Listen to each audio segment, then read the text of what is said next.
Thank you. The Subcommittee on Europe of the House Foreign Affairs Committee will come to order. The Chair would like to remind our guests today that demonstrations from the audience, including the use of signs and placards, as well as verbal outbursts, are a violation of the rules of the House. The purpose of this hearing is to discuss the situation for ethnic Armenians who remain in Nagorno-Karabakh and those who have fled as refugees, as well as hear from the administration on the status of peace negotiations between Armenia and Azerbaijan. I would also like to welcome the gentleman from Virginia, Mr. Connolly, and the gentleman from Illinois, Mr. Schneider, who are joining us today. They will participate following all other members in today's hearing. I now recognize myself for an opening statement. In recent history, Nagorno-Karabakh has seen the first Nagorno-Karabakh War in the 1990s and the second Nagorno-Karabakh War in 2020. These wars collectively killed thousands of soldiers and displaced upwards of 1 million people. Ahead of Azerbaijan's September assault on Nagorno-Karabakh impeded access of humanitarian assistance through the Lachen corridor, ushered in a devastating crisis for ethnic Armenians. Following Azerbaijan's decision to retake Nagorno-Karabakh by deadly force, a mass exodus of over 100,000 ethnic Armenians fled into Armenia. These people are now destitute and are wholly dependent on international humanitarian aid. Despite Azerbaijan's assurance to reintegrate the ethnic Armenians in a way that fully respects their rights, the lack of trust on both sides will make this exceedingly difficult. I want to say publicly here that the U.S. Congress will be watching Azerbaijan closely to ensure that it upholds its obligations to respect the human rights and the fundamental freedoms of the residents of Nagorno-Karabakh. What matters most now is where we go from here. We need to appeal for a lasting peace, which will afford the people of Armenia and Azerbaijan a better life. I want to understand how this administration is working with the international community to bring Armenia and Azerbaijan to the negotiating table.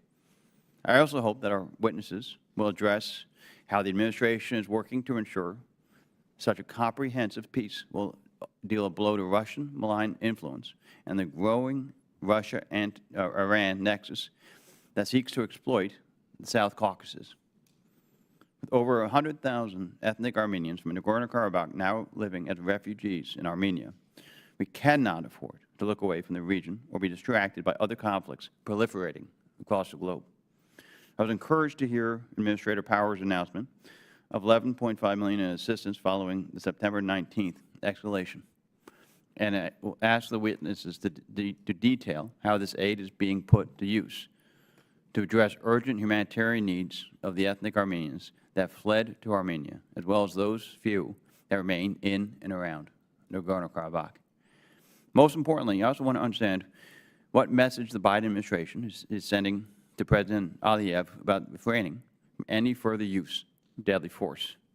I was extremely disappointed that Baku abandoned the active diplomatic efforts to settle the Nagorno-Karabakh issue and instead chose to retake the region by force. This only exacerbated the lack of trust between both sides. I hope our witnesses today will explain how they are communicating to President Aliyev and that the use of force against sovereign Armenian territory, including in the Sunak province, would be completely and totally unacceptable. It is my hope that one day the region will see true, lasting peace, free from Russian and Iranian malign influence. That is what the people of these two countries deserve. I thank our witnesses for being here today, and we look forward to your testimony. The Chair now recognizes the gentleman from Massachusetts, Mr. Keating, who is the ranking member of this committee. Mr. Keating. Thank you, Mr. Chairman. And I'd like to ask unanimous consent that Representative Dean be allowed 1 minute because she helped facilitate the change of time here this morning. Certainly. Thank you so much. Thank you, Mr. Chairman, for holding today's important hearing on the future of Nagorno-Karabakh, a region ripe with history and culture. Today, the Caucasus region is a vibrant, geopolitically strategic region of the world representing the crossroads of Europe and Asia. Yet for decades, the conflict between Armenia and Azerbaijan over ethnic Armenian enclave Nagorno-Karabakh has left thousands of people dead, missing, and displaced. In September of 2020, renewed fighting between Armenia and Azerbaijan left 6,900 killed or missing in action, including 4,000 from Armenia and Nagorno-Karabakh. By the end of 2021, 40,000 had remained displaced in Armenia. A ceasefire in November 2020 left the status of Nagorno-Karabakh unresolved, but importantly, paused for 44 days of conflict between the two countries. In the time since the 2020 ceasefire, and amid repeated escalations, senior officials from Armenia and Azerbaijan have met repeatedly, including multiple times in Washington, hosted by the State Department, to talk in specificity about the prospects for peace, the challenges facing the countries, and the sensitivity of the issues which remain unresolved. Through these meetings and similar rounds of talks hosted by the European Union and by bilateral initiatives, regularly were undertaken by both countries, steady progress was made on such issues as deciding the border issues, missing persons, and mutual recognition of sovereignty and territorial integrity. While aspects of a comprehensive peace agreement are sensitive for both sides, I believe issues like the protection of the rights of ethnic Armenians in Nagorno-Karabakh, as well as the passage of all goods and services through the Lachin corridor, remain necessary components of a comprehensive peace deal that will ensure a safe and dignified return for Armenians to Nagorno-Karabakh should they seek it. While months of diplomatic talks had led to significant progress in the face of immense personal and political risks undertaken by, in particular, our Armenian Prime Minister Pashinyan, in September of 2023, Azerbaijan President Aliyev decided to break with the internationally accepted and lawful diplomatic path, instead opting for the use of military force in Nagorno-Karabakh. As a result of Azerbaijan's unacceptable military action, over 100,000 ethnic Armenians have fled Nagorno-Karabakh, resettling in Armenia and leaving their personal belongings and their livelihoods behind them. I strongly believe we must provide humanitarian and economic assistance to displaced people in Armenia and ensure accountability for any potential crimes committed against those fleeing Nagorno-Karabakh or those who are choosing to remain there. I also know our State Department colleagues, understandably, are actively reviewing the waiver provided by Section 907 of the Freedom Support Act, and I look forward to a determination on this issue. While these issues should be resolved first, it's not too early to look at the future and a potential comprehensive peace settlement. Importantly, any resolution to this issue must be made diplomatically and peacefully. Military action is simply unacceptable. It's been encouraging that just recently both sides have expressed a willingness to continue negotiations, something I strongly support as long as they're undertaken in good faith and good conscience. While Armenia and Azerbaijan need to be getting back to the table, Russia and other outside actors who seek to undermine and influence negotiations must be put at bay. It's vital that the U.S. and Europe lead these negotiations to ensure the values we espouse as democracies are represented and the people impacted by these conflicts, as well as those who would benefit from a dignified peace agreement. At the same time, with transatlantic alliances united in support of Ukraine, there's no better opportunity for the people of the region to reap the economic benefits of a peace deal than there is today. This includes respect for human and civil rights for all people, including those who choose to remain in Nagorno-Karabakh. This also includes Azerbaijani citizens, such as Dr. Gubad Ibadoglu, a renowned economist and academic who remains in Azerbaijan prison cells. Dr. Ibadoglu's rights must be respected, and I will continue to call to ensure he receives a fair trial, food, and medicine. We sit here today at an inflection point in these decades-long conflict, and I strongly believe a comprehensive diplomatic peace agreement will benefit the people of the region and the region as a whole. With that, I yield back. Thank you, Mr. King. We now yield to the gentlewoman from Pennsylvania, Representative Dean.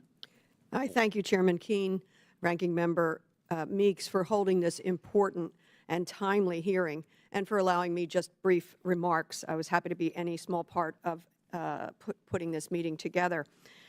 I commend the administration for its consistent engagement in Azerbaijan and Armenia on the issue of Nagorno-Karabakh. As we all know, the conflict unfortunately has escalated. What started as a blockade of Nagorno-Karabakh culminated in the Azerbaijani offensive on September 19 and 20 to regain control of the region. Within 10 days, approximately 100,000 residents of Nagorno-Karabakh, about 80% of the population, fled to Armenia. Armenia, the U.S., EU, and international organizations have stepped in to provide humanitarian assistance for the refugees, but many questions remain as to their future, as well as the future of Nagorno-Karabakh. I want to just briefly say thank you to our witnesses. Thank you for your expertise and your service, Ambassador O'Brien and Dr. Sokolowski. Thank you for being with us today. I look forward to hearing your testimony and this discussion about how we can work together to secure a stable, prosperous future for the region. Thank you. I yield back. Other members of the subcommittee are reminded that opening statements may be submitted for the record. We are pleased to have a distinguished panel of witnesses before us today on this important topic. Ambassador James O'Brien is Assistant Secretary in the Bureau of European and Eurasian Affairs at the Department of State. Dr. Alexander Sokolowski is a Deputy Assistant Administrator in the Bureau for Europe and Eurasia in the U.S. Agency for International Development. Thank you both for being here today. Your full statements will be made part of the record, and I'll ask each of you to keep your verbal remarks to 5 minutes in order to allow time for member questions. I now recognize Ambassador O'Brien for his opening statement. Thank you, Mr. Chairman, Ranking Member Keating, Representative Dean. I think your opening statements have set the context very well. So I'll try to focus my remarks on 3 elements: how we're caring for the people who were uprooted in September, how we are supporting Armenia, and how we are working toward a peace. And I know Dr. Sokolowski will have much to say on the specifics of our assistance toward all 3 goals. This is the legacy of Soviet and Russian involvement in the region, and we have to deal with the consequences of their meddling and role over really centuries, but particularly the last 3 decades. So let me talk first about the people who were uprooted, the 100,000 or so, as you all eloquently noted, and the culture that has moved out of Nagorno-Karabakh, at least temporarily. So we insist on the people having complete access to the territory, on the protection of the property, the protection of the culture, and that the people receive adequate information so that they can make a real choice about their future and know that they have the viable opportunity to return and live well in Nagorno-Karabakh if that's what they choose. I'm encouraged that the UN and ICRC report that they have unimpeded, unrestricted access to Nagorno-Karabakh to verify conditions in the ground, and we're working to be sure that they are able to speak with the refugees inside Armenia so that there's clear and reliable information available to them. So there are 2 things we're doing. One is we want them to have a viable choice, to have the information and the rights they need to make decisions for themselves.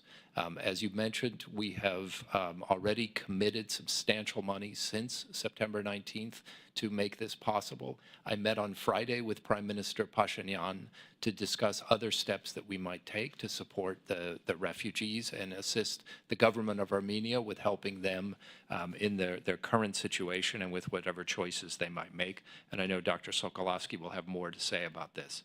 I also want to assure the committee that we are developing, at the Secretary's order, a comprehensive, thorough, and transparent record of what happened, not just on those days, but for the months before. We've commissioned independent investigators. We have our own investigators working in the field. There's information available from international NGOs and other investigators. And as we develop the record of what happened, we will be completely open about what we are finding. I can't put a timeline on this investigation, but we will keep you informed as we go forward. And I'm happy to say more about this. The second thing we are working on is support for Armenia. I've been fortunate to work on issues in Armenia over the last couple of years in my role as the sanctions coordinator at the State Department. I'm very impressed by the government's commitment to reform and to diversifying the relationships that it has, economic, political, energy, and security, particularly in the transatlantic community. And I think we owe it to the people of Armenia to help them through this difficult situation so that those choices they've made very bravely are able to help them have a more secure, stable, and prosperous future.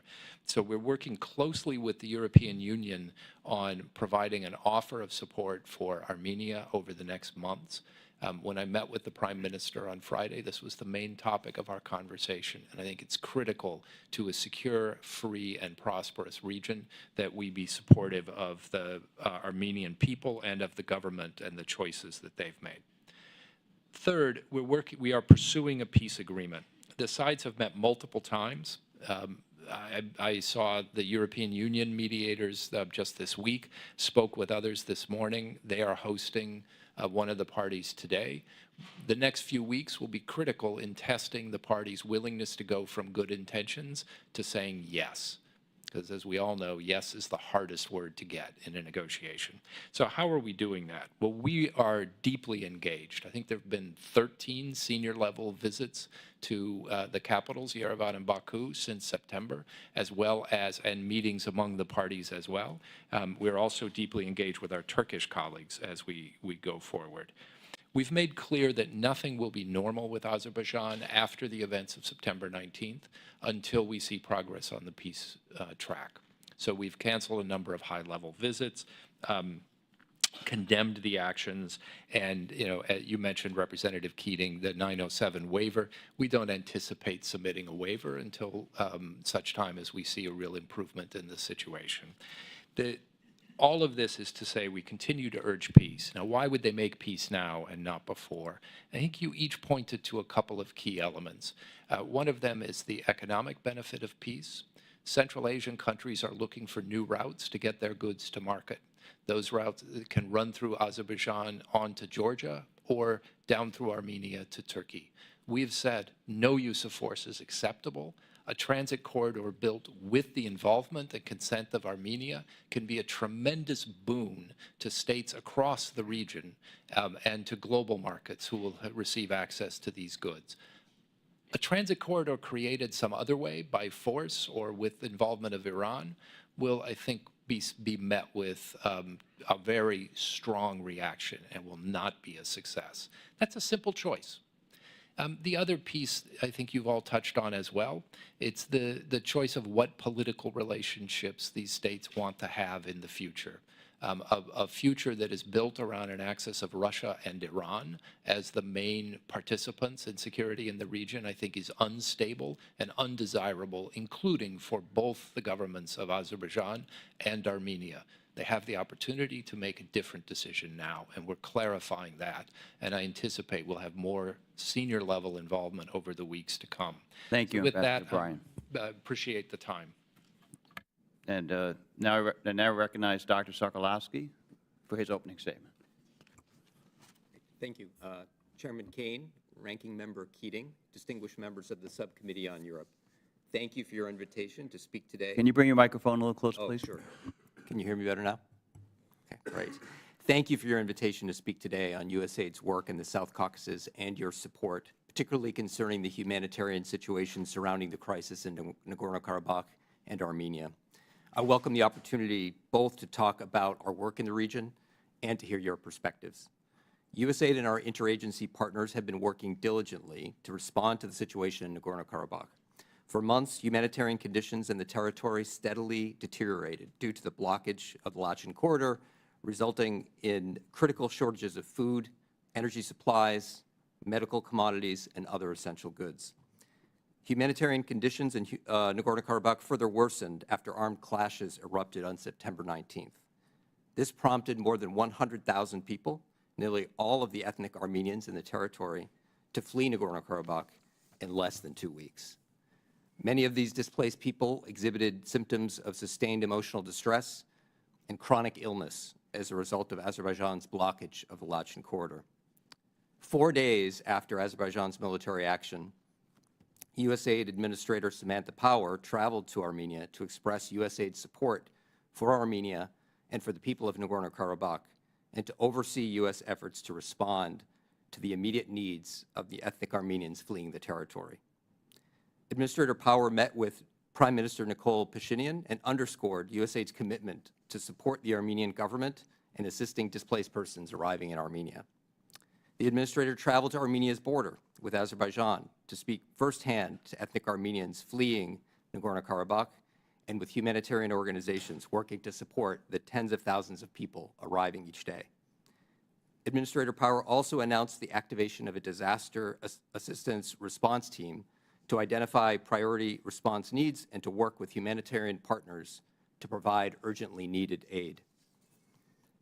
Administrator Power then traveled to Azerbaijan, where she met with President Ilham Aliyev to express the United States' deep concerns with Azerbaijan's use of force in Nagorno-Karabakh, and to press the Azerbaijani government to allow humanitarian access to the territory, to protect Armenian religious and cultural sites, and to take clear steps to give ethnic Armenians the confidence to return safely. Assistant Secretary O'Brien already noted the $11.5 million in assistance announced on September 26th. And additionally, USAID has focused nearly $6 million in funding from existing programming at USAID Armenia to respond to the humanitarian crisis. This assistance provides immediate food, hygiene, shelter materials, child protection, and support to local governments and communities where the new arrivals have come to.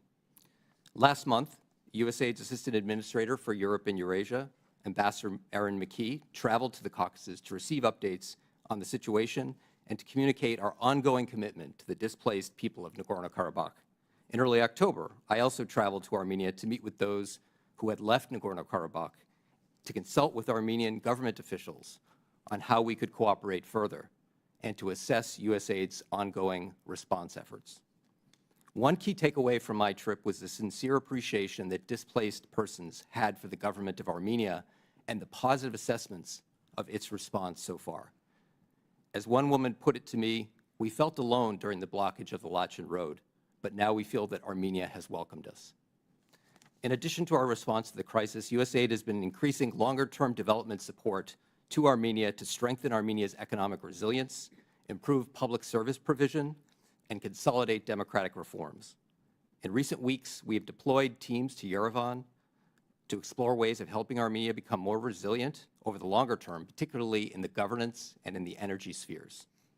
Thanks to generous support from Congress, USAID has increased its assistance to Armenia by more than 50% since fiscal year 2018. This funding has allowed us to work with the government of Armenia, civil society organizations, and help Armenia foster economic growth, strengthen civic engagement, help diversify its energy supply, and support a more pluralistic, reliable information environment. USAID is also helping Armenia to build economic and trade linkages with Western partners and to increase economic opportunities for women and young people. Lastly, USAID remains committed to promoting peace, stability, and prosperity across the South Caucasus. To that end, we've recently launched regional programs focusing on goals common to all three countries in the region, specifically rural development and natural resources management. Through these cross-border programs, USAID seeks to build partnerships that create the basis for shared prosperity, improved livelihoods, and peace. Thank you again for the opportunity to discuss USAID's priorities and efforts. I look forward to your questions. Thank you, Dr. Selkolowski. And I recognize myself for 5 minutes. As I mentioned in my opening remarks, the U.S. must send a clear message to President Aliyev that the use of force against sovereign Armenian territory, including the province of Sunak, would be completely unacceptable. Ambassador O'Brien, what measures is the administration prepared to use to deter such a move by Baku? Is the decision to forego, as you alluded to in your opening comments, a Section 907 waiver for Azerbaijan part of that effort, and what else? What other measures are you taking? Thank you, Mr. Chairman. So we have signaled repeatedly Ambassador Power communications from the Secretary, every high-level contact we've had, that the use of force inside Armenia is completely unacceptable. The authorities in Baku have assured us they have no such intention, and we're monitoring very closely the movement of troops and any indication that they might have plans otherwise. As I indicated, we've told them that there's no chance of business as usual as long as the peace agreement goes unconcluded. So what steps do we take with that? It's two things. One is we have canceled a number of senior-level engagements. We do not anticipate submitting a waiver on 907, which enables us to provide some assistance to Azerbaijan. And it is assistance that's meaningful both to them and to us. So this has some effect. And we are noting that the possibility of building a transit corridor hinges on the conclusion of a peace agreement and an agreement with Armenia on working consensually to develop that. So we're putting forth all the elements that we see as important in the relationship in order to see whether we can get a peace agreement concluded now. Okay. Thank you. Ambassador O'Brien, in your written testimony, you said that the State Department is supporting efforts to interview those who fled Nagorno-Karabakh to learn more about what they experienced. What has the State Department learned from these interviews about the living conditions of ethnic Armenians and their treatment during Azerbaijan's offensive? So I don't want to get in front of the conclusions, and I want to maybe offer a little context. My background, I began as a young State Department lawyer where I was one of the informal group at the time to investigate the activities in Bosnia where the phrase ethnic cleansing first came to international attention. This takes some time because we're dealing with a population that had been under enormous stress in the months leading up to the events of September 19th and has been through an extraordinarily difficult time.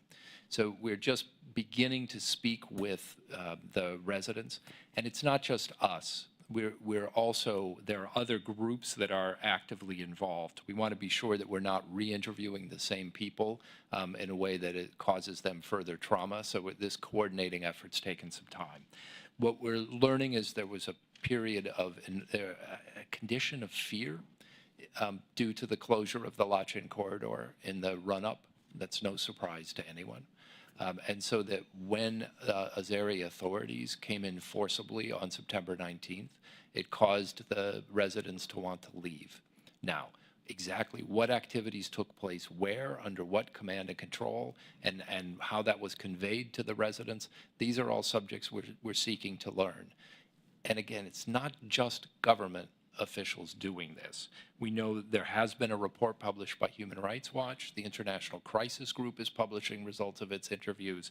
We also anticipate that the Helsinki committees from Norway and Poland will have their own independent reviews. All of those things will coordinate or we will bring together in a report that we think will give us a true picture. But it does take some time as we deal with a population that is still itself analyzing what has happened to it. And Dr. Sokolowski, what more does the international community need to be doing to address the urgent needs of ethnic Armenian refugees now in Armenia? Sure. Thank you very much, Mr. Chairman, for that question. If I could start, partly respond a little bit to the previous question, because USAID has sent the Bureau for Europe and Eurasia's leading expert on human rights for the region to Armenia to work with our mission on developing an additional programmatic effort that would seek to gather testimony from those who have come from Nagorno-Karabakh to Armenia. And we are, of course, coordinating closely with many of the groups that my colleague had mentioned, including the State Department and non-governmental organizations. I would just concur with what he said with regard to this takes time and we want to make sure that we do it right, but we are definitely focusing on that issue. With regard to the second question in terms of understanding the need and if we are meeting the need, I would start with two things. First, we are engaged in a broad and deep conversation with the government of Armenia, particularly with the Ministry of Labor and Social Affairs, which is the lead agency for responding to the new arrivals from Nagorno-Karabakh. to make sure that the needs are being met. And we are helping them and working with them to see what their needs are and responding appropriately.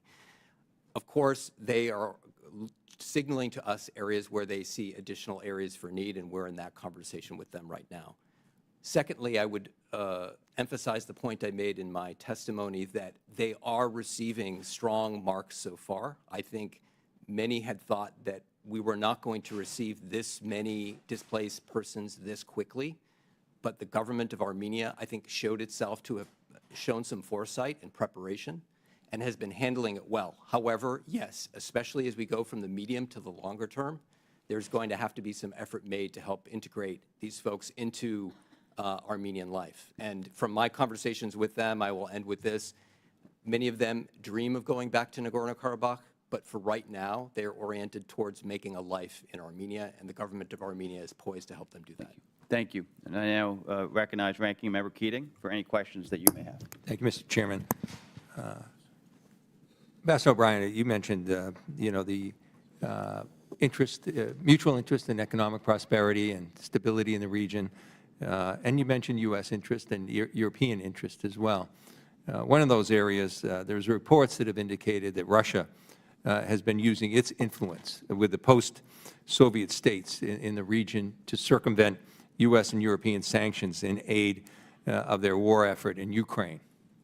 How's the U.S. working with the countries affected, including Armenia, to try and deal with this issue? It's a great question, Representative. So just to focus on Armenia, the government itself has undertaken some very interesting reforms that allow it to track trade with Russia. So in almost real time, they can see which firms are involved in this circumvention trade, and then we're able to take measures to stop that trade. It works remarkably well.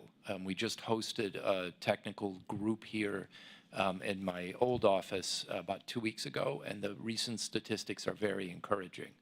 We can verify these through our own sources. The one hole is that as a result of the 2020 ceasefire, so that was signed under the previous administration, the Russian troops actually control 2 key border crossings from Armenia to Russia. One is at the airport and another land crossing into Azerbaijan. So the government has no control over the goods that flow through those items. It just makes even more urgent the point you made in your statement that we need to find a more stable way for Armenia to govern itself and to have the Russian peacekeepers leave when their 5-year term is up in another year and a half. We can do that only if we are deeply engaged in the terms of the peace agreement that emerge. If we stay out, then Russia continues to control the border. Yeah, thank you for that.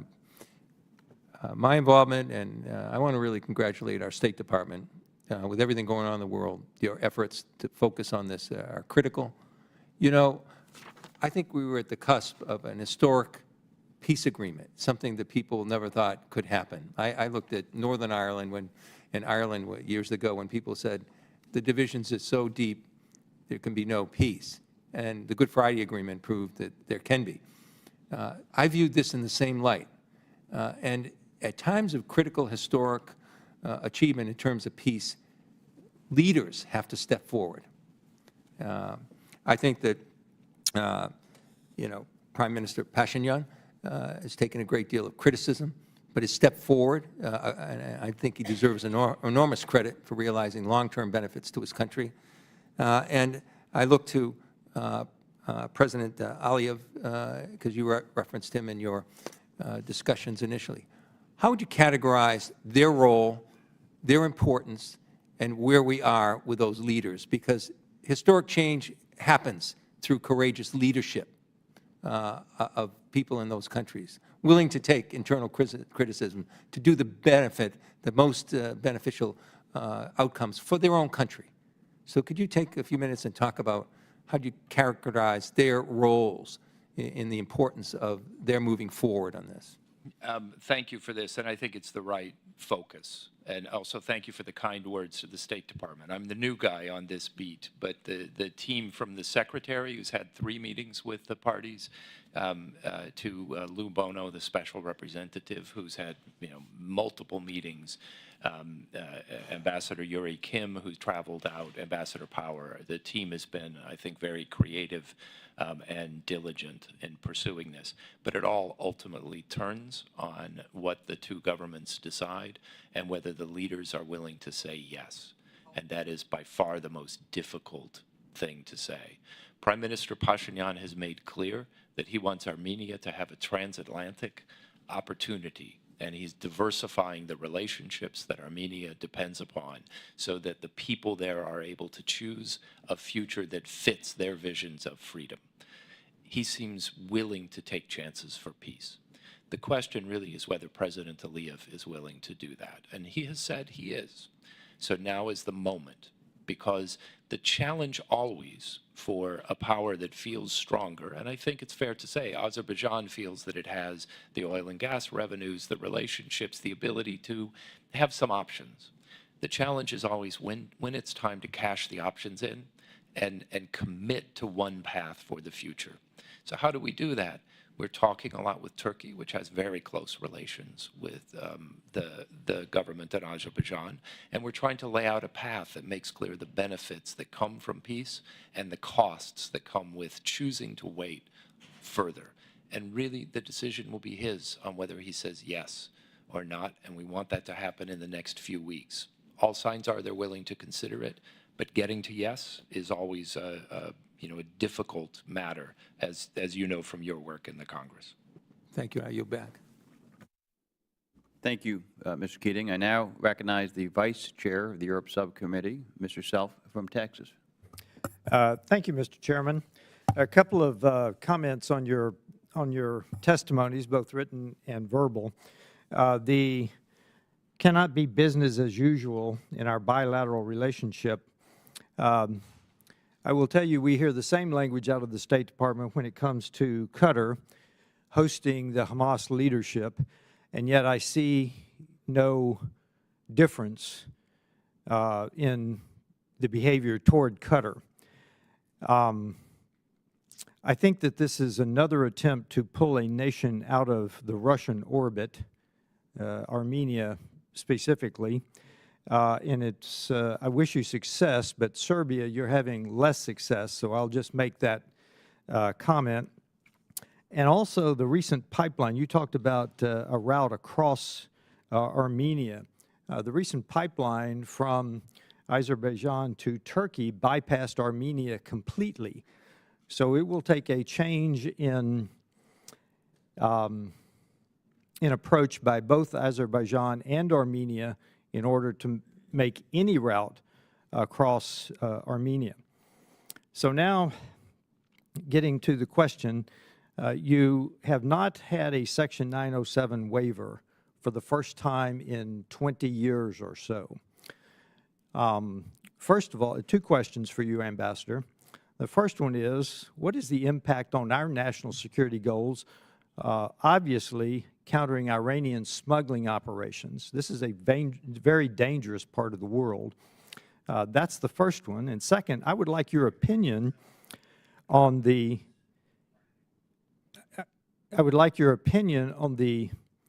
perspective question of, as the weak administration policy in this part of the world, did Azerbaijan see this as necessary to take this action in order to get the U.S. to focus on this? Because this, because your lack of a waiver happened before the September action. So do you think that Azerbaijan took this action in order to force you to focus on this issue? Because obviously the waiver is important to them. And I'll leave it at that. Thank you, sir. Thank you. I'd say no. The Azerbaijanis have never indicated as much to us. There's no sign in any contextual information that suggests so. What they have said is that this is a 30-year conflict, and they saw an opportunity to end it on terms they thought were favorable to them. And we've said that there was a peaceful process to do so, and they told us they were committed to it, and then ultimately were not. And that's why we've taken the That's my steps question, we have. Ambassador. Why the change?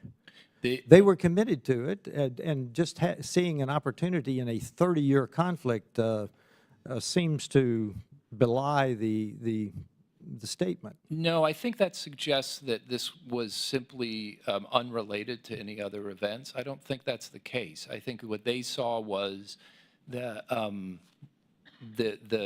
continued violence and risk of violence in the area, and now they had the edge to be able to do something about it.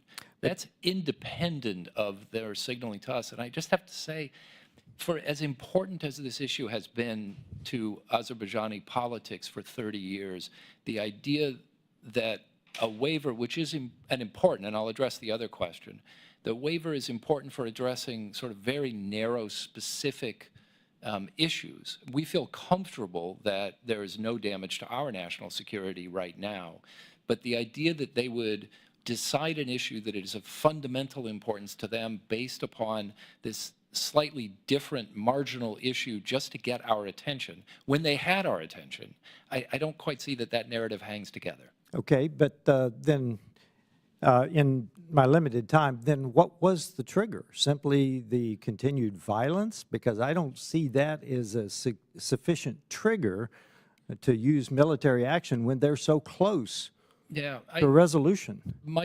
My guess is historians are going to argue about why this week rather than another week for a long time, and I don't think we'll settle it in our limited time. But I think what you're looking at more is a discussion about what the future of the region is and how much it's oriented toward the Black Sea and the transatlantic. And they saw this as an issue that they now had the ability to do something about, and so they did it. And now we are trying to deal with the consequences of that in a way that, as you say, weans the states away from the Russian orbit. Yeah, thank you. Chairman, I yield back. Thank you, Mr. Vice Chairman. I now recognize Ms. Titus from Nevada for 5 minutes. Thank you, Mr. Chairman, and thank you both for being here. I'd like to ask Secretary O'Brien if you would talk some more about Turkey. You mentioned it a couple of times and that we're engaging with Turkey more, but I'd like to hear some more detail about that. We're all familiar with the kind of fraught history between Turkey and Armenia, and we've only just recently, in 2021, recognized officially the genocide. It was at that time the Library of Congress actually started using that term in relation to Turkey and Armenia. In the meantime, Turkey and Azerbaijan have been pretty cozy over the years. So what role will Turkey play in some peace relations? And also, what kind of damage are they causing now? Is there in-use monitoring of weapons that we sell to Turkey or that Turkey gets from us that they may then be using in helping Azerbaijan? I think on the last question, Representative, we do have careful end-use requirements and monitoring. I have never seen an indication of any illegitimate transfer. I'm happy to review that and get back to you. But are you suggesting that you have seen indications of that? It's just an open question. Yeah, so that is as a matter of practice we're very careful about, and particularly with Turkey as a NATO ally, I think those relations are pretty transparent. I think we saw some use of F-16s in previous engagement, but I don't know about now. I'm not familiar with that. Let me try to confirm that. I think that I've never heard. I think the piece with Turkey and its involvement, as you say, they have a very close relationship. And I think there are a few elements that are important here. One is the relationship to Armenia. We're very hopeful that we'll see some opening because Armenia is essentially landlocked, right? Its routes out have to go to the west, have to go through Georgia or Turkey. And so for Turkey to begin opening those apertures, I think is critical for Armenia's future. So we spend a great deal of time discussing that. Now, the relationship with Azerbaijan, I think there are a couple of elements, and I think the government of Turkey is very well able to speak for itself, but I'll say two things that that matter. One is this economic corridor that we're discussing is a road or rail route that would run from really from Central Asia through Azerbaijan and Armenia and then to Turkey. So it's a clear Turkish economic interest to be the end point for this route. And that was an element that was not present in previous peace talks, and we just want to be sure that it's kept central to everyone's calculations. And then finally, to the point that the ranking member and I were discussing, one of the hardest issues for a leader is to know when the moment is to strike a deal rather than to wait for the deal to get better. And that's to some extent an objective calculation, but more often it also depends on your friends telling you when enough is enough. And so having a clear communication with Turkey and a constructive involvement by Turkey in these discussions is incredibly helpful, because President Aliyev will want to know that he's not alone making this decision, but that he's with a longtime partner of his own. And I think that's a role that Turkey can uniquely play. Doctor? I would just add to that the point about the value of including Armenia in this middle corridor route. Ambassador spoke about some of that. USAID has actually worked with the government of Armenia on doing some analytical work and studies of those routes. And if you may have seen recently at the Silk Road Forum in Tbilisi, Prime Minister Pashinyan went and put up a big map about all the different trade routes that Armenia would like to see to deal with this issue of being landlocked that was discussed earlier. So we very much see, opening up routes, opening up economies, opening up energy cooperation as a key dividend of peace, and that's one of the things that we're trying to help with from the USAID side to promote peace. Thank you. Oh, thank you. Now you're back. Gentlelady yields back. The gentleman, Mr. Wilson, is recognized. Thank you very much, Chairman Darrell Issa. And indeed, thank both of you for your service. It's so important, more so than ever in our country. And then, Secretary O'Brien, I want this to be perceived as a compliment, but you clearly are the winner of the Speaker Mike Johnson contest, a lookalike contest, okay? So as we proceed, with this in mind, the United States has active and important partnerships. Are you going to let the gentleman respond to that? Well, hey, it's all good. Here. I should be so lucky, Representative No. Wilson. Hey, those glasses give it away right away, okay? The United States has an active and important partnership with both Armenia and Azerbaijan, very significant countries for Caspian Sea and Black Sea prosperity and stability. Armenian Americans and Azerbaijani Americans are very successful, and they have been so appreciated in business and community activities, and leaders all across America. Every part of America has people who we cherish, our Armenian and Azerbaijani Americans. What is the path forward in working with both countries, where the importance of maintaining our strong relationships with both? I'll let Dr. Sokolowski talk to many of the ways we're trying to improve governmental capacity in both countries. But I'll just say you are right that we have important relations with both countries. And that's why the way we are managing this is that we want to see Armenia improve the options it has to represent its people. And we want to work with Azerbaijan as it makes its choices so that human rights there improve, something we comment on regularly, but that our relationship can get back to normal. So as just one example, again, we talk about this transit corridor. There is business to be done in this region. It will add to the prosperity, and we think the reform efforts across the region. So we would love to see this transit corridor happen with the consent and involvement of both states. An attempt to do it unilaterally or with the help of Iran would not be acceptable. And so we're painting a future of how we can grow closer and work more together that way. Hey, we look forward to backing you up in every way. Additionally, how would the withholding of Section 907 waiver and stopping security assistance to Azerbaijan impact other national security goals, such as countering the Iranian smuggling operations? So we feel that where the program is in place now, absorbing previous years, that our security is remains protected by where we are with the program. We want to make clear it'd be good to move to a new phase, but that we can't do until we see progress on the peace side. And it's so important to me that we counter the axis of evil, being the regime in Tehran, the Chinese Communist Party, war criminal Putin, and all of this fits together.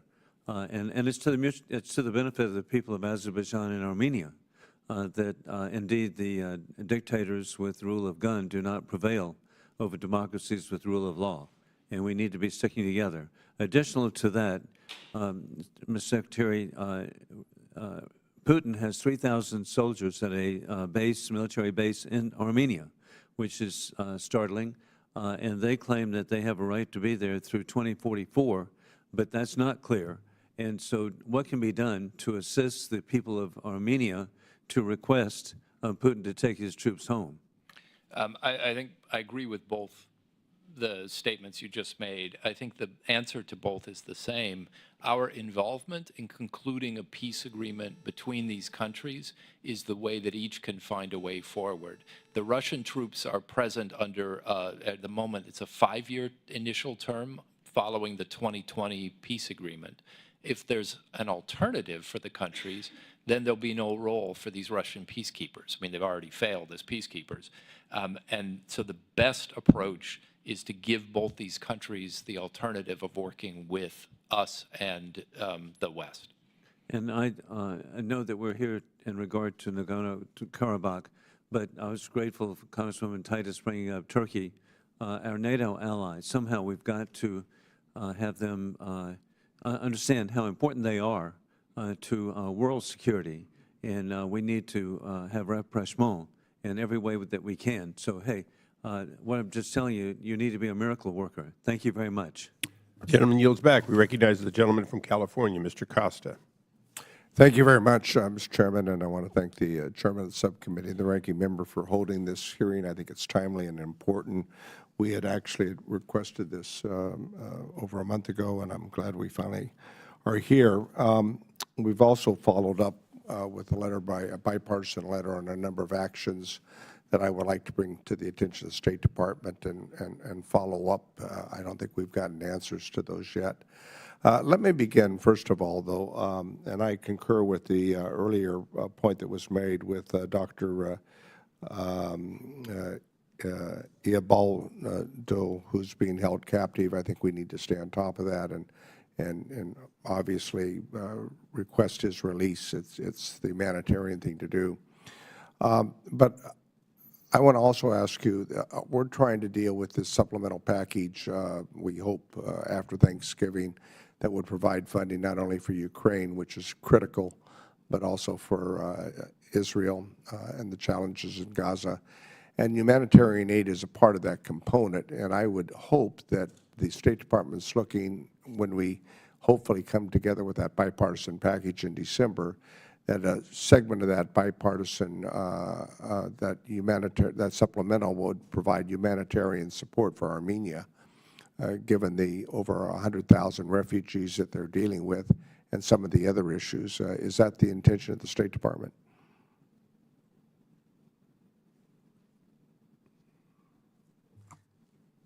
I can take a first stab at it. Thank you very much for the question, Representative Costa. What I can reiterate is that in our conversations with the government of Armenia, they continue to identify needs that they Yes, they have, and they've been Yes, providing yes, members correct. of Congress with those needs. I assume they've been providing you with those needs as well. Yes, correct. And we're in conversations with them on trying to meet those within existing resources that we have. They are handling those to the extent that they can, but yes, I can confirm that they are asking for I mean, they've made a additional 6-month support. commitment to these refugees for housing, for medical assistance, and for economic relocation. Let me move on. I've been listening to this conversation, and maybe I'm misinformed. I don't see the peace process as going nearly as well as some of the description I've just heard.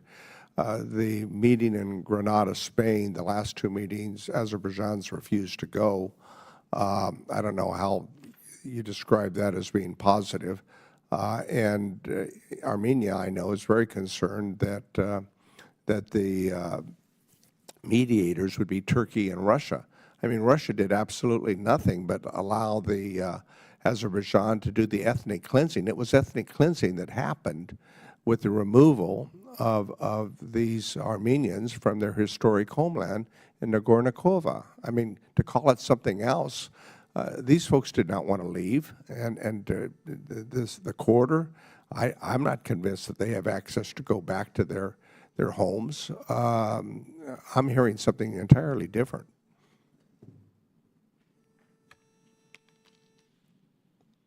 You care to comment? Yeah, sorry. Don't just let my time run out, please. Don't let bells and whistles bother you either. We ignore them too. Apologize. So I think, look, you know this situation well. Yes. And I've talked about. I represent a significant Armenian community, the land of William Saroyan. And so what I'd say on the peace process is what I have said throughout. Is I think the parties are engaging with each other directly. They do occasionally use mediators. Sometimes they argue about which the mediators should be, but they're in direct bilateral contact, assisted by us, assisted by the Europeans. Well, they certainly don't trust Turkey, and they shouldn't. And Russia's track record now, when you include Ukraine, it's not one that I would rely on. I don't think they're relying on those people. I think this comes down to whether they can look each other in the eye and say yes. And so I wouldn't worry about sort of the different mediation efforts. I think this is fundamentally about whether the two leaders say, we want to be in partnership working on this together going forward. And we're doing what we can to make clear the benefits of that happening. Well, my understanding is the Armenian leader is showing courage. He's in a tenuous situation. And we need to do everything we can to provide support. And the corridor that you talk about, I think from what I hear, the Armenians are concerned and feel threatened by that corridor and what it might imply for another grabbing of land by Azerbaijan once it's established, and what kind of role they would play or any benefits that they could, or whether or not they could hold Azerbaijan to an agreement that they would benefit from that corridor that would be in portion on Armenian land. But those are problems to be solved, Representative. Currently, that land is controlled by Russian peacekeepers. If we create an alternative that can be negotiated with Armenia, we're in a fundamentally different place. That's where the Prime Minister says he wants to be.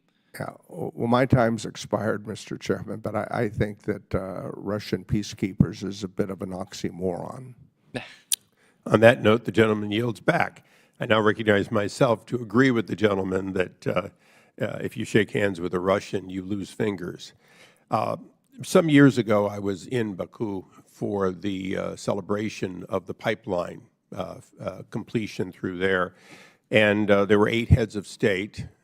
Weirdly enough, I was the highest-ranking American, which is a little questionable that how engaged we were. And that tells me, to a certain extent, that it's not new that we say we're engaged, but we then leave it to proxies, and proxies like Turkey and Russia. So following up on the gentleman from California's statement, what are you prepared to do, Ambassador, to create carrot and stick to move this agenda? Are you willing to add sanctions for noncompliance? And are you willing to, you said available resources, would you delineate some of the resources you believe you have that could help Armenia be in a position to want to have a settlement and to trust in the settlement? It is a question we're working on. As I said, we're looking at a matter of weeks to a few months. So these are all questions we're developing answers to. You're so close. Can't you give us a hint? Well, perhaps not always in this forum, but I will say there are two serious questions also that we're trying to sort through. One is the relationship with the European Union. So President von der Leyen has said publicly that she intends to have a meeting with the U.S. and with Armenia on a way to bring Armenia closer to our communities. I discussed this with the Prime Minister just a few days ago, and we're developing what that would look like. And obviously, given the proximity, the offer the European Union could make in terms of trade preferences, economic alignment, and access to the single market is incredibly important.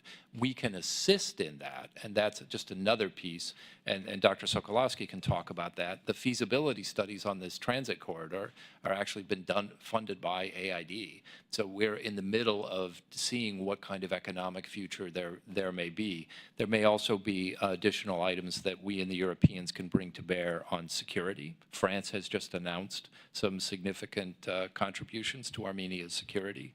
And yes, we are looking at all the tools we have. I'm not going to preview any sanctions decisions, but that's certainly a tool in our toolkit. And well, let me just follow up on that. You're not previewing them, but are you committing to a willingness to use them if other methods don't work? yes.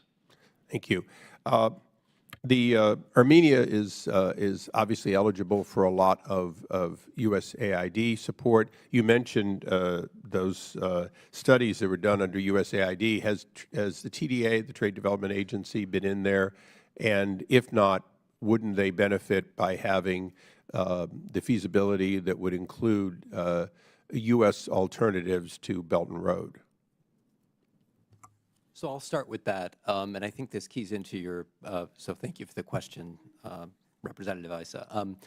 This keys into the conversation that you were just having with the ambassador with regard to broader support for Armenia. We are engaged with the government of Armenia in a number of different areas to help them increase their resilience and give them options so that they're not so dependent on previous relationships with Russia that go back to the Soviet period. And these are engagements on areas related to trade, energy and critical infrastructure, information systems, a whole range of things, even including agriculture, and that's what I wanted to get to. So we worked with our colleagues at the Department of State and with the USDA to bring in folks from the USDA to start to work with the government of Armenia on what it can do on lessening its dependence on Russian grain and flour. And so that, per your point about TDA, we see this as a moment where it really has to be a whole of government effort, looking across all of our abilities to see what we can bring in response to what the government of Armenia is signaling its needs are. So I think that's a great point, and we're at a moment where we're looking more broadly than we have in the past about which is the best U.S. government partner to respond to government of Armenia needs. Well, in my remaining moments, I'm going to follow up on that, Doctor. The Armenian government, its ability to know what it needs versus a willingness for us to lean into a program suggestions. If you were to balance the two of them without any disrespect to the government, wouldn't you balance it in favor of we need to lean in? Thank you for that question, because it's a great question that goes to the core of what we do in our development relationships with our partners. And it really is a conversation. They will come into a conversation saying, we need these 10 things. And in the midst of a conversation, we can say, well, what about this 11th thing? Or the thing that you're suggesting, have you thought about this experience from this other country that might be useful? So I think you're absolutely right that we shouldn't just say, okay, here's what you're saying, and that's exactly what it is. It's a conversation in which we can say, here's where we think we can help you, here's where other different parts of the U.S. government or even other donors or other organizations could be of support. Thank you. And my time has expired. Pursuant to the committee rules, I now recognize the gentleman from New York, Mr. Lawler. Thank you, Chairman. Administrations here in the U.S. have long justified sending military assistance to Azerbaijan on the basis of its supposed utility in the containment of Russia and Iran. Yet Azerbaijan has extensive energy ties with both. Sanctioned Russian and Iranian companies own significant shares in Azerbaijan's gas fields, exporting energy to Europe, and Azerbaijan has recently signed lucrative energy deals with both countries. Yes or no, is the administration aware of Azerbaijan's energy ties with Russia and Iran? Yes. Do you believe this behavior is consistent with our regional interests? No, and we try to encourage diversification of Azerbaijan's ties for that reason. So I recently introduced a sanctions bill on Iranian petroleum, which passed through the House, the SHIP Act. And the reason being that obviously the United States has sanctions on Iranian petroleum, but frankly the administration was not enforcing secondary sanctions on the purchasers. You look at China, they are the largest purchaser of Iranian petroleum. Iranian petroleum sales are up 59% since this administration took office. So when you look at what is happening around the globe and the relationship between China, Russia, Iran, and what they are doing to undermine the United States and our allies and our interests around the globe, why would we not try to hold Azerbaijan accountable for the arrangements that they have with both Russia and Iran when it comes to energy? Well, at the risk of separating two subjects you just merged, I think if our concerns with Iran, we should take focus on Iran. And I had some involvement. I mean, we sanctioned a number of Iranian companies that were involved in military support to Russia and a number of companies involved in the Iranian trade. The oil trade, the difficulty we were encountering with both Russia and Iran was the growth of this ghost fleet and, say, ghost services industries.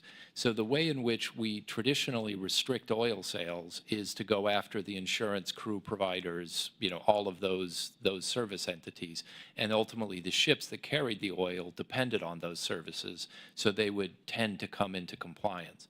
What we've seen in the last few years is the growth of 500 or more tankers that are carrying oil completely outside the service industry. Which is why I introduced the SHIP Act. Well, and so what we also are doing, though, is trying to re-regulate these ships because it's a great danger to navigation as well as to our sanctions programs. So we've issued the first steps along that way. I think you saw some initial sanctions come out in the last package, as well as an advisory that's increasing the due diligence requirements of those who would sell the ships or buy them back and otherwise service them. And we're now engaged with the ports to which these ships go because to recognize the dangers and increase their regulation of them as well. So there are a couple different ways of slicing the cake here, but we're trying to get at the same problem with the tools that we have available to us. President Biden recently noted that when autocrats don't, quote, pay a price for their aggression, unquote, it only emboldens their behavior. What has the Biden administration done to ensure Azerbaijan pays a price for its aggression?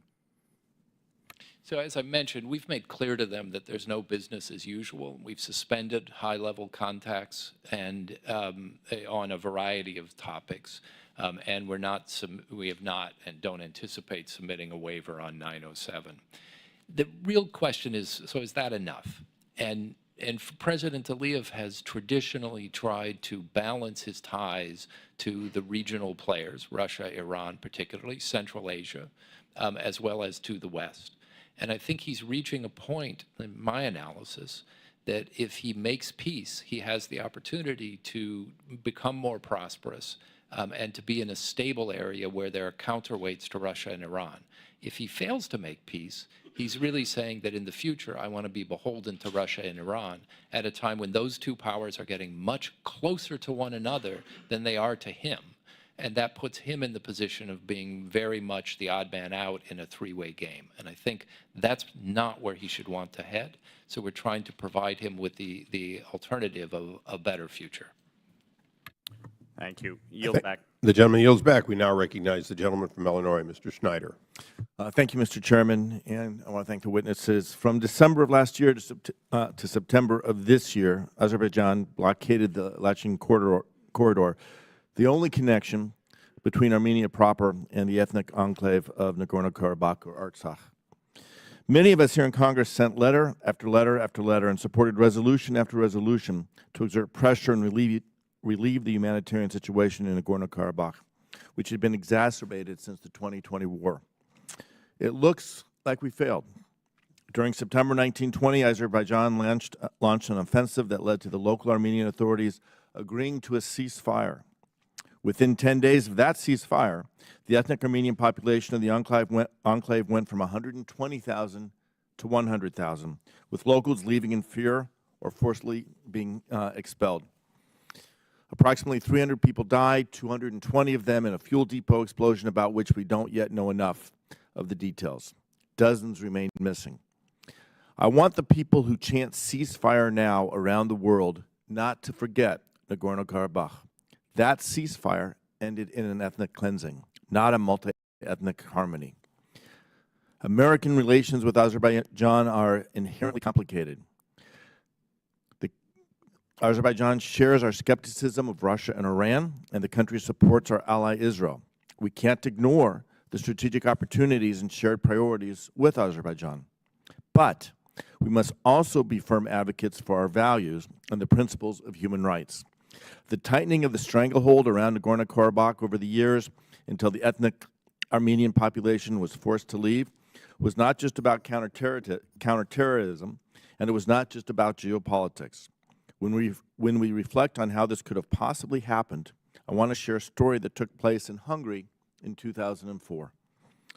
Gurgen Magarian, a lieutenant in the Armenian army, was in Budapest, participating in a 3-month English course as part of NATO's Partnership for Peace program. He was sleeping in his room around 5 a.m. when Gurgen was hacked to death by an Azerbaijani lieutenant, Ramil Safarov, a fellow participant in the very same program. Gurgen received 16 blows to his face, and his head was nearly separated from his body. Safarov was convicted of murder and sentenced to life by a Hungarian court in 2006. Sadly, in 2012, 2 years into Viktor Orban's premiership, Safarov was extradited to Azerbaijan. The killer was greeted as a hero and pardoned by President Aliyev. The Defense Ministry promoted him to the rank of major and furnished him with an apartment and back pay.